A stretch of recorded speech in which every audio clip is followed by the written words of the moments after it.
On a vu, et on se rappelle, des émeutes de la faim, notamment en Afrique en 2007-2008, lors de la crise alimentaire mondiale.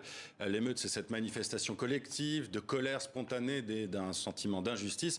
Et vous en faites l'analyse dans votre dernier livre, Jacques Deschamps, Éloge de l'émeute, aux éditions des Liens qui libèrent. Jacques Deschamps, est-ce qu'on est actuellement dans un moment, justement, où peuvent naître de nouvelles émeutes, On le voit en Grèce, on l'a vu à l'instant, on le voit ailleurs dans le monde avec cette inflation galopante. Ça peut être, justement, l'étincelle qui allume la mèche.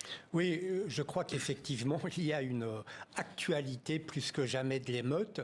Ceci dit, bien malin qui pourra prédire lorsqu'elles éclateront, ces émeutes. C'est toujours spontané, une émeute. Toujours. Et puis, ça part de quelque chose. Alors, la base, c'est surtout que ça part de la formation d'une espèce de corps collectif et qui est imprévisible aussi bien dans son apparition que dans son déroulement. Donc, je crois, moi, que l'aggravation des inégalités, la pauvreté qui se répand et surtout le désarroi de plus en plus grand des gens devant les règles habituelles du jeu démocratique, en tout cas ici, par exemple en Europe comme en France, crée les conditions de l'émergence de phénomènes de ce type. Alors, phénomène spontané, mais est-ce que l'émeute a un but? Est-ce que, justement, quand les gens se réunissent spontanément, est-ce qu'ils ont un but commun, à part crier leur colère, à part crier l'injustice? Alors, c'est là tout le paradoxe de l'émeute, en tout cas tel que moi j'ai essayé de la comprendre.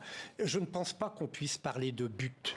Je pense même que ce qui caractérise l'émeute, c'est qu'elle est quelque chose qui est comme une fin en soi. Ce qui est vraiment en jeu dans l'émeute se joue dans le déroulement de la manifestation qui, à un moment donné, va prendre cette dimension-là.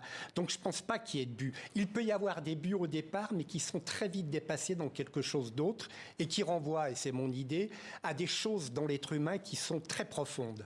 Quelle chose, justement, Jacques Deschamps? On voit les images des Gilets jaunes qui sont peut-être les dernières grandes émeutes en France. Alors là, absolument d'accord. D'ailleurs, je ne crois pas que j'aurais fait ce livre s'il n'y avait pas eu ce phénomène, auquel, comme beaucoup de gens, j'ai participé très près, et dans lequel beaucoup de choses m'ont frappé.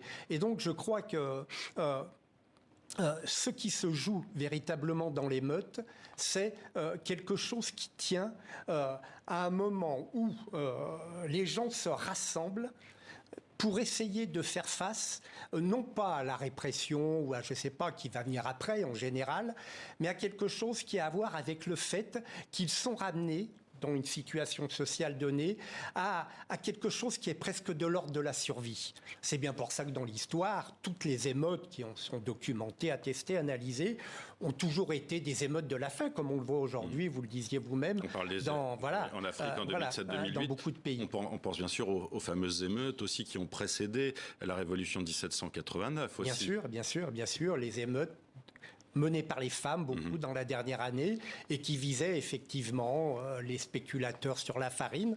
Donc c'est effectivement quelque chose qui se répète de ce point de vue. Jacques Deschamps, quand on parle d'émeute, on entend parler souvent de violence. Est-ce que l'émeute est toujours violente? Alors, c'est un peu le paradoxe de mon livre qui pourra peut-être surprendre certains lecteurs. Elle revêt plusieurs formes, c'est ce que vous écrivez. Voilà, c'est que non, elle n'est pas forcément violente. Je pense même qu'il peut y avoir des formes d'émeute non violentes. Alors ça peut paraître paradoxal, mais alors bien sûr qu'on n'a pas le temps d'en parler ou de développer maintenant.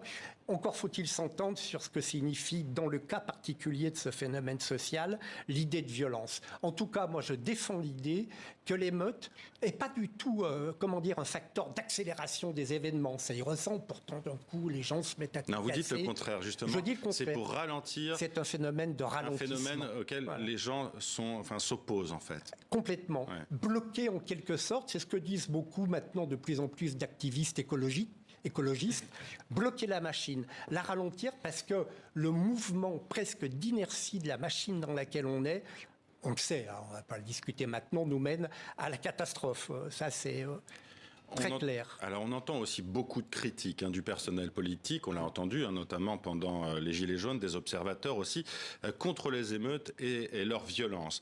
Comment vous analysez-vous ces critiques?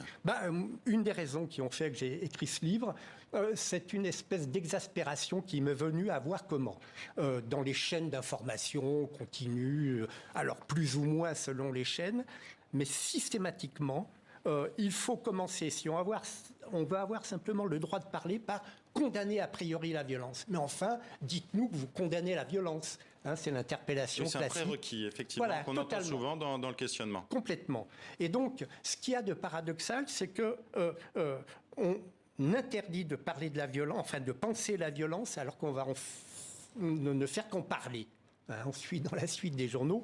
Et donc, moi, ce qui m'intéressait, ça a été aussi de comprendre à quoi renvoyait cette attitude en face d'un phénomène qui est pourtant omniprésent. Dans le journal que vous venez de faire, vous avez décrit... La violence est présente. Voilà, elle est omniprésente. Effectivement, et il faut sans doute la réfléchir. Merci Jacques Deschamps d'être venu nous parler donc de votre livre « Éloge de l'émeute » qui est publié aux éditions des Liens qui libèrent. Merci d'avoir été avec nous. Merci à vous.